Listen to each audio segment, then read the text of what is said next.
Bueno, ¿se me oye? Bueno, muchas gracias. Bueno, mi nombre es Eloy Fustero. Llevo en Qualcomm desde que abrimos la oficina en España, pero es verdad que la evolución de Qualcomm en los últimos años, los últimos 10 años, ha sido espectacular. Empezamos haciendo cositas, chips para tecnología 3G, cuando entonces estaba aterrizando, y en la actualidad pues somos líderes en el mercado en procesadores para smartphones. Probablemente, si no la mitad, más de la mitad probablemente de los smartphones que puede haber en esta sala llevan en su interior un chip Snapdragon o un módem de Qualcomm, o las dos cosas. Como digo, empezamos en el tema de la conectividad y actualmente estamos posicionados en el tema de smartphones fundamentalmente. Antes hacían una pregunta sobre sistemas operativos y demás. La tecnología, la plataforma que nosotros desarrollamos soporta cualquier sistema operativo y estamos abiertos a soportar Windows Phone, Android, Linux, Firefox, CyanogenMod u otra tecnología en ese sentido. Tiene que ser transparente y horizontal a cualquier plataforma por encima. Alrededor del boom de los smartphones, lo que sí se ha producido es una explosión de los mercados adyacentes, ¿no? Lo que llamaríamos el Internet de las cosas, el Internet de todas las cosas que llamamos nosotros, actualmente el wearables como una parte dentro de ese Internet. Y lo que no está claro es, haciendo un pronóstico de cuál es la dimensión de este mercado en los próximos años, ¿de cuánto estamos hablando? Se están hablando de muchos billones de dólares. No me atrevo a poner una, podrá ser uno, podrá ser 7 billones de dólares de aquí a 5 años. Estamos hablando de un mercado muy grande, muy grande. Y no se trata de un sector único, no se trata de una industria exclusiva. Estamos hablando de todo cuanto nos rodea, ¿no? No estamos hablando de una cosa exclusivamente en la que nos vamos a focalizar. Y como os decía, estamos hablando de una cosa que a partir de la experiencia adquirida en el smartphone, que ya es un elemento indispensable y que no podemos dejarnos en casa, las llaves las dejaremos en casa, el smartphone probablemente no, lo que se ha producido es todos esos sectores adyacentes que estaban alrededor nuestro, todas esas cosas que estaban a nuestro alrededor, bien. Está evolucionando el concepto, por ejemplo, del televisor, el hogar digital en sí mismo. Está evolucionando el concepto del coche. Lo poco o mucho que se ha podido hablar del coche aquí, o se hablará el día de mañana, no es de la potencia, a veces de la seguridad, pero sí de la conectividad, de lo que ofrece, cómo interactúo con el vehículo. Esa es un poco la evolución. Como decía, el hogar, salud, por supuesto, ¿no? Estamos hablando de la evolución de salud. Entonces, el fenómeno del Internet en el smartphone, lo que ha producido es esa explosión hacia ambos lados, hacia esos sectores, ¿no? Y no estamos hablando solo de escalabilidad, no estamos hablando de cómo trasladar la tecnología que hoy está en el smartphone, cómo trasladarla, por un lado, a mayores prestaciones. Me muevo al ordenador, que ya el concepto de ordenador también ha cambiado. El ordenador, el tablet, es una cosa que va conmigo, el televisor, el hogar, sino también una escalabilidad hacia abajo, es decir, hacia bajo consumo, hacia algo que tiene que consumir poquito, que tiene que estar conectado y aguantar conectado durante mucho tiempo, que no necesita a lo mejor procesar mucha información, pero sí tiene que ser inteligente, o al menos lo suficientemente inteligente. Pero detrás de todo esto, lo que hay es diversidad. No estamos conectando cosas parecidas entre sí. Estamos mezclando peras con manzanas con limones. Estamos juntando todo. Es esa diversidad lo que hace atractivo este sector. Hoy estamos hablando de wearables, de diferentes tipos de wearables, pero en la realidad estamos hablando de wearables, el reloj, las gafas que he visto aquí, las pulseras, etcétera. Pero hay otros muchísimos tipos de wearables o de dispositivos a los que me voy a conectar, ¿no? El coche, el frigorífico, y seguro que esa conectividad se va a abrir en el día de mañana. Según a quien preguntes, el Internet de las cosas, el Internet de todas las cosas, tiene diferentes puntos de vista, muchos de ellos sesgados, por supuesto, ¿no? El Internet de las cosas, cuando hablamos del Internet de todas las cosas o de las cosas, estamos hablando de la cloud, de la nube, del computing, aplicaciones que van a dar servicio a esas cosas que están conectando, que están generando infinidad de datos y que las voy a procesar en la nube. Estamos hablando también de los routers, el acceso, esa parte que realmente transporta los datos desde el mundo real hasta el mundo de la nube. Y estamos hablando de los dispositivos. No es una cosa o la otra, es todo junto. Y yo creo que aquí se han puesto ejemplos claros de que es la combinación de un dispositivo que, junto con una aplicación, con un contenido, con unos mecanismos de comunicación, me permiten definir esas nuevas aplicaciones. Pero si os dais cuenta, realmente, como digo, compendio de todo ello junto, lo que realmente estamos haciendo es, en primer lugar, asegurar conectividad. De todo cuanto hablamos aquí, y hablaremos el día de mañana, y por eso digo que confío seguir viniendo muchos más años, es conectividad.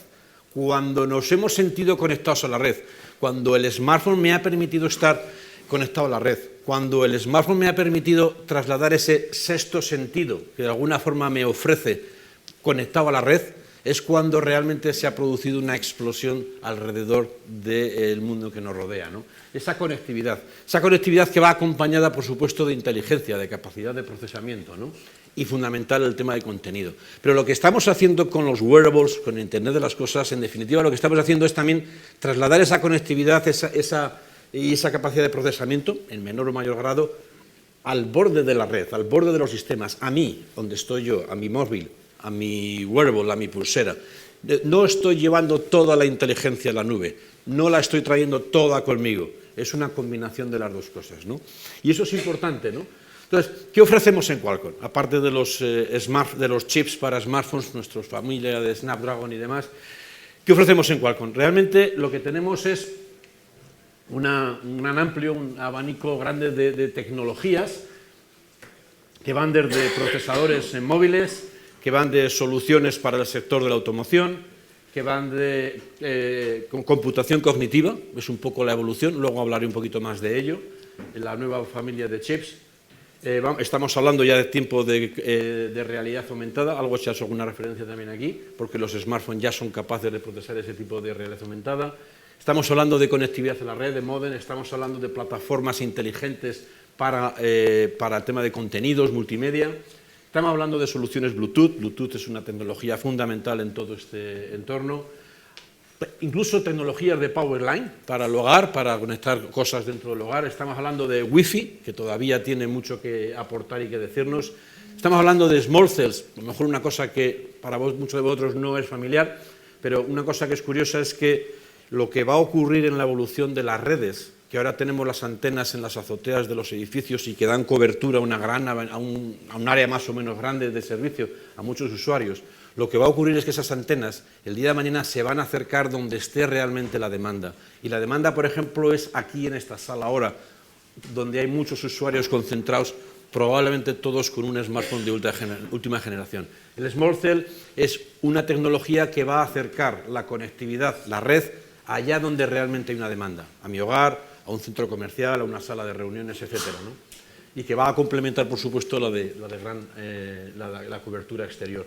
Procesadores de red, etcétera. Es un gran abanico, como digo, de tecnologías, todas ellas implementadas en chip, en plataformas de desarrollo, SDKs gratuitos también para que podáis acceder a ellos, descargarlos desde la red para poder desarrollar aplicaciones, soporte, etcétera, etcétera. Pero no es ni más ni menos que la base para trabajar con partners. El éxito de Qualcomm radica en trabajar con muchos partners. O sea, hablando de wearables, muchos de los wearables que hoy en día están en el mercado llevan chips de Qualcomm. Probablemente cuando el wearable empezó a ser un simple reloj, pues a lo mejor no, pero cuando se detectó que el wearable tenía que evolucionar, tenía que estar conectado, y no solo con Bluetooth, sino incluso con 3G o 4G que has comentado antes, es cuando realmente la tecnología en la que Qualcomm estamos liderando empieza a tener más valor diferencial, ¿no? O sea, conectividad, inteligencia, optimización del consumo de esos dispositivos. Y son multitud los partners con los que estamos trabajando en cualquiera, digamos, de los sectores reconocidos del Internet de las cosas, ¿no? En automoción, networking, wearables, etcétera, etcétera, ¿no? Fabricantes de relojes, fabricantes de pulseras, fabricantes de smartphones, fabricantes de tablets, infinidad de fabricantes y desarrolladores de aplicaciones desarrollando con nuestras plataformas SDKs aplicaciones como comentaba, ¿no? Y realmente es un ecosistema. Un poco de qué estamos, un poco resumiendo lo que comentaba, un poco la estrategia sigue siendo decir, lo primero que realmente le vamos a ofrecer hoy en día, vamos a pensar es la conectividad, ¿de acuerdo? La Internet, la cantidad de dispositivos conectados. Una vez que tengamos en el wearable, en nuestra aplicación, todas las aplicaciones que habéis comentado aquí, todas parten del concepto de conexión. Una vez que tengo la conexión asegurada, añado la interacción. cualquier ejemplo me es válido. Habéis comentado, me ha hecho gracia lo del botón también de Telepizza, ¿no? Porque es verdad.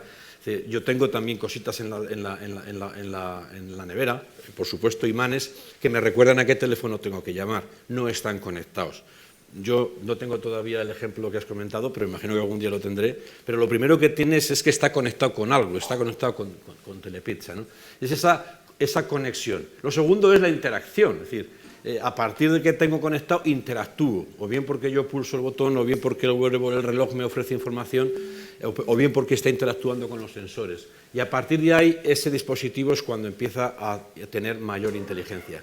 Podéis coger cualquier ejemplo, las primeras pulseras que simplemente controlaban pulso, controlaban tensión, etcétera, tú las tenías que sacar, las conectabas por USB a un ordenador. Ahora ya tienen su propia conexión, incluso por Bluetooth, y el día de mañana ya mismo también con 3G. Y poco a poco irán añadiendo mayor conectividad. Ya la tecnología permite, y en este caso también ha comentado en ese sentido, en esa línea, estamos, digamos, líneas paralelas cuando comentaba Jorge en Intel, el hecho de que la computación se optimiza tanto en integración, la nanotecnología está evolucionando, nos permite meter mayor capacidad de procesamiento en un espacio más reducido, procesamiento que a su vez va ligado con el resto de tecnologías.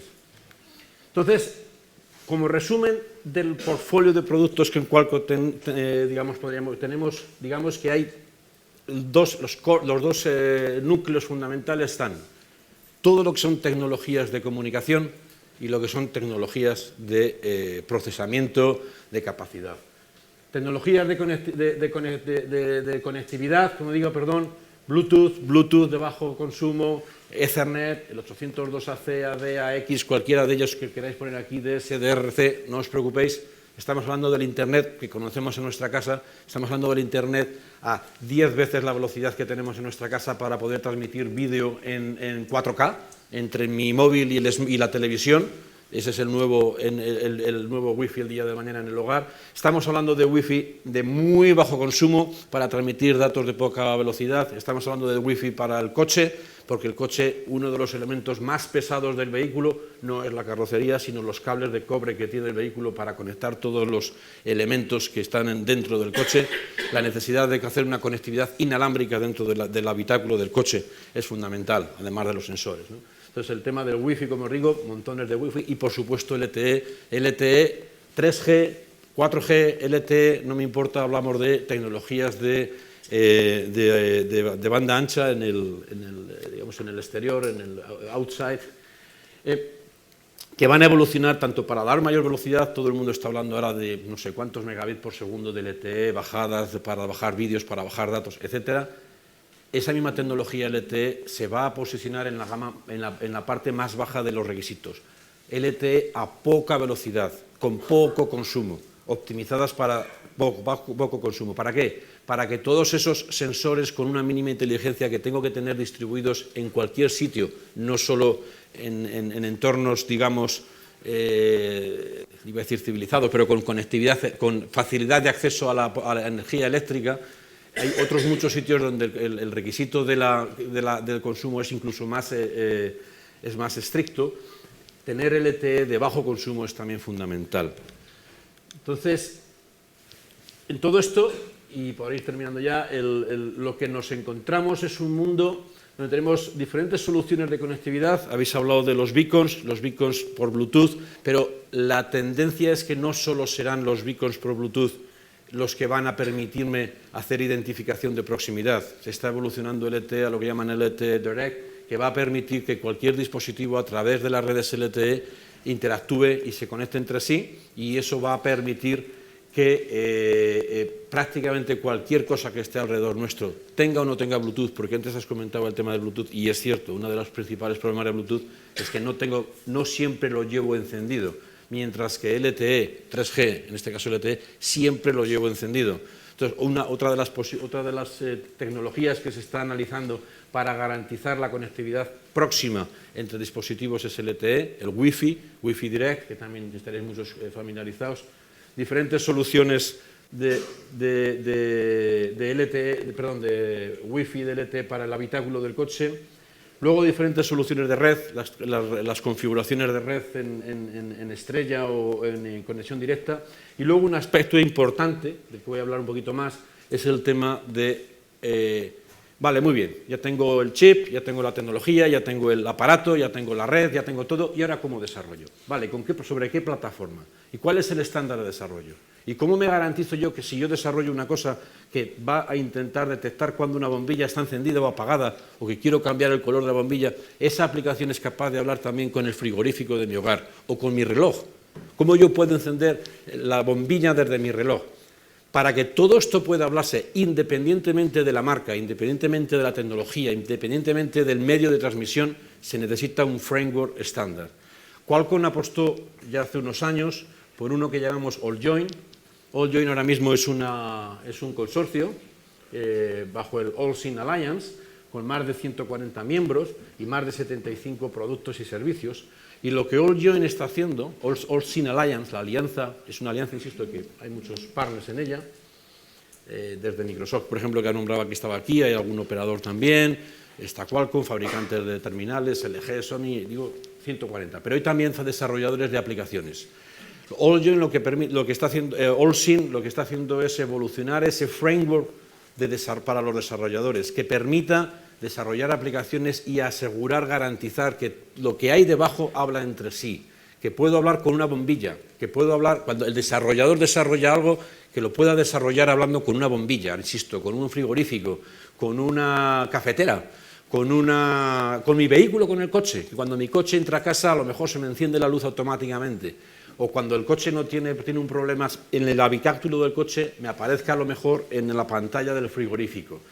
Ese framework para facilitar ese desarrollo, que es fundamental para el éxito del Internet de las cosas, en mi opinión, la apuesta de Qualcomm y de 140 más miembros es AllJoyn, que está, como digo, ahora mismo gobernado bajo el AllSyn Alliance. Y os invito a acceder a la página web que es libre.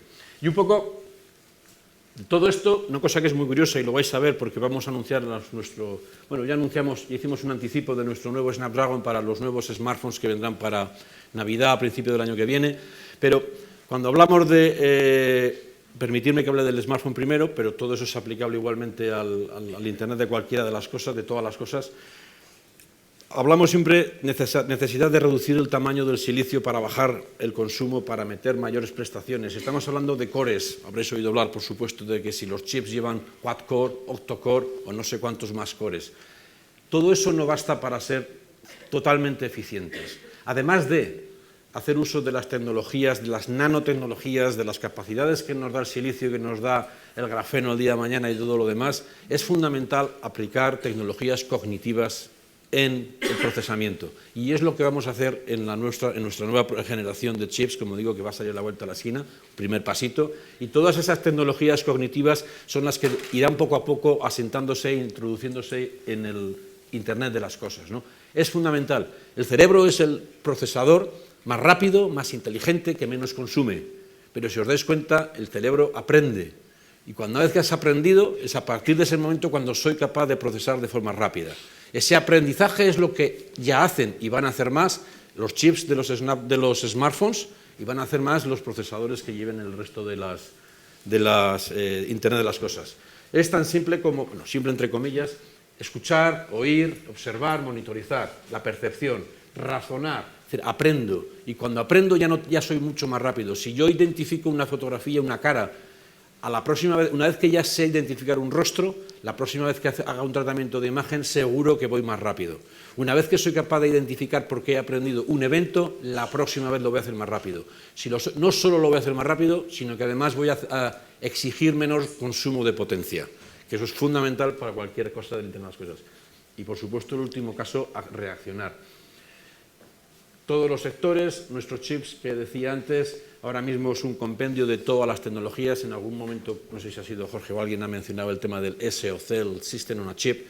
Realmente cuando hablamos de chips o de procesadores no estamos hablando de un único procesador. Realmente en cositas muy pequeñas lo que estamos introduciendo es un sistema heterogéneo que tiene procesadores especializados para cada una de las funciones que realiza. en un Snapdragon, en un chip que llevamos en nuestro smartphone de tamaño súper pequeñito, ¿de acuerdo? Y dentro de él hay un módem que me asegura la conectividad 3G, 4G, Wi-Fi, Bluetooth, FM, USB. Hay otro elemento componente que es el procesador quad-core que es capaz de correr, que ejecuta el sistema operativo. Hay otro que es el gráfico, para cuando ejecuto juegos, etcétera. Hay otro que hace la señal, etcétera, etcétera, etcétera. Cada uno de los que veis ahí, ¿no? Porque cada uno de ellos está especializado para ejecutar una serie de funciones. Esa especialización es la que hace que el chip sea de bajo consumo, fundamental. No llevaríamos móviles en nuestro bolsillo si tuviéramos que ir con un cargador continuamente, ¿no? Entonces, esa es nuestro Snapdragon, nuestra arquitectura de chips con las que estamos apostando en Qualcomm y que se van a aplicar en cualquiera de los sectores verticales del Internet de todas las cosas, es la combinación de una capacidad especializada optimizada para conectividad, para gráficos, para sensor, para cámara, display o lo que proceda. Todo ello integrado en un mismo System on a Chip, en un chip que realmente es un sistema.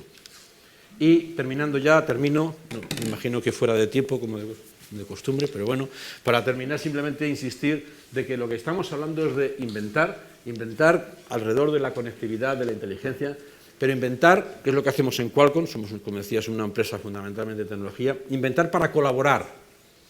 Es fundamental el ecosistema, inventar para colaborar con muchos partners, recibir realimentación, recibir experiencia y volver a realimentarnos para acelerar la evolución del mundo que nos rodea. ¿Alguna pregunta?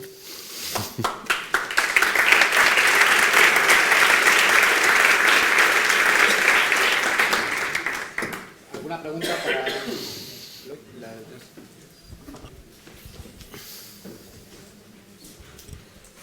Por ahí tenemos una pregunta, si le podéis pasar, por favor.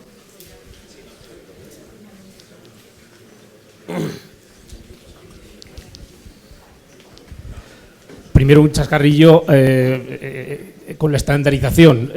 Al IoT, Intel le llama IOP y vosotros IOE, con lo cual empezamos con la estandarización y la terminología, como chascarrillo. Y luego hay una palabra que no he oído aún aquí, sobre todo en entornos industriales, que es la reliability. No, la disponibilidad. Sí, lo que para entornos, para pedir una pizza. No sé si lo he apagado ahora. Para pedir una pizza es igual que la red 3 funcione, que me tarde 5 segundos o 10, pero si estás controlando un posopera o en casa, lo que no puede ser es que esa red falle. ¿Está habiendo avances en ese sentido, en que la disponibilidad, en la calidad de servicio, no medida en ancho de banda, sino en disponibilidad con muchos 9, aumente, con que sirva no solo para aplicaciones más de ocio, de entretenimiento, sino para aplicaciones industriales, de salud, etcétera? ¿Va a haber operadores móviles que van a sacar servicios específicos donde te aseguren eso? Y que yo creo que es muy importante en este entorno. Sí, no sé cuándo, porque es una inversión que les corresponde a los operadores, pero tecnológicamente sí. Es decir, cada pasito que se ha dado lleva asociado el tema de la disponibilidad y garantía. Una de las diferencias entre 3G y 4G, perdón, entre 4G y 3G, no solo es la velocidad. La velocidad nos permite disfrutar, tener una experiencia de usuario mayor y, por tanto, disfrutar del servicio, permite que haya más usuarios simultáneamente utilizando esa red. El 4G, además, ha incorporado mecanismos de garantía de calidad de servicio, entre otros, ¿no? Ha incorporado menores latencias, menores retardos en lo que es el establecimiento de las conexiones de datos. De hecho, en LTE lo que permite es que incluso desarrollar voz sobre LTE, servicios sensibles al retardo en la tecnología LTE. Primer paso. O segundo, bueno, uno más de los pasos, ¿no? El ir a incorporar, reducir latencias, sensibilidades, optimizar el consumo también, impacta mucho en el menor. Entonces, el siguiente paso para aumentar todavía más la fiabilidad, si quieres, sería ni siquiera una 4G Plus, se está hablando mucho de 5G, ¿vale? Entonces, el 5G no es simplemente una evolución en el sentido de aumentar la velocidad. El 5G, además de las velocidades que van a ser muy altas cuando llega al mercado del año 2020, lo que tiene que asegurar es esos 9 que tú comentas en la propia red. Experiencia de usuario, servicio, todo más asociado al servicio que a la tecnología de acceso. Entonces yo confío que con la evolución del 4G hacia el 5G tengamos no sé cuántos 9, ¿no? En el interín tendremos muchos 9 también de fiabilidad, creo yo, ¿eh?